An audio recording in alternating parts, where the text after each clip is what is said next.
Samantala, para alamin ang sitwasyon ng ating mga kababayan sa Israel, makakausap natin ng live ngayong umaga si Mr. June Casabal, ang presidente ng Batangas Group Israel Chapter. Magandang umaga po, Mr. June Casabal. Ito po si Luella de Cordova. Magandang umaga naman po sa inyo dyan sa Pilipinas. Ayun po. Yes, sir. Una po sa lahat, kumusta po kayo ngayon dyan? Sa ngayon po, kagabi naman po, wala naman pong bomba na pumatak dito ngayong kagabi at saka sa ngayon. Kasi kami po nasa Area 2. Pero yung nasa Area 3 po, dire-diretso po yung bombahan nila. Okay, sir. Ilan po yung mga nakatalang OFW dyan sa lugar nyo at kumusta din po ang kalagayan nila?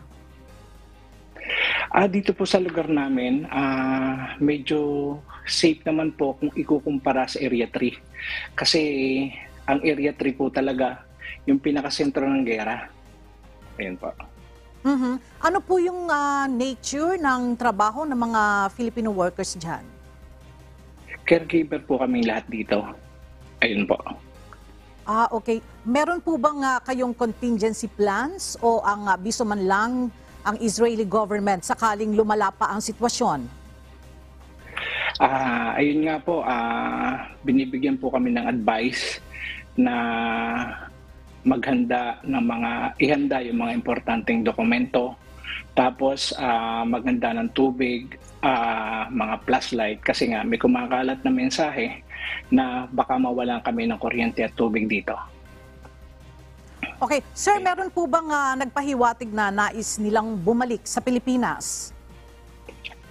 Meron pong pangilan-ngilan dahil dito po meron po kami mga community chat dito sa Israel, yung mga group chat, sa mga page na meron pong mga pangilan-ngilan na mga natatakot na gustong umuwi. So, meron pong mga gusto nang bumalik. Meron din po ba na ayaw nilang umalis at bagkus ay gusto pa nilang manatili dyan? Marami po, ma'am. Dahil katulad ko po, gusto ko po, kahit po may gera, gusto ko pong manatili dito. Marami pong gustong manatili dito. Kasi pag uwi po sa atin, wala naman po kami matatrabaho dyan.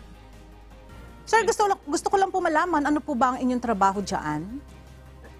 Caregiver po ako dito, ma'am. Okay. Meron po ba kayong panawagan o mensahe doon sa pamilya, sa Pilipinas at sa pamahalaan kung meron man?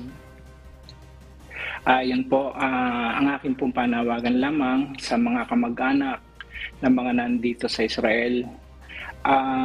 Tanging isama niyo po kami sa inyong mga panalangin, sa inyong dasal para po sa aming kaligtasan sa ngayon. Kasi ang gera po ngayon ay masyadong worse kung ikukumpara sa dati.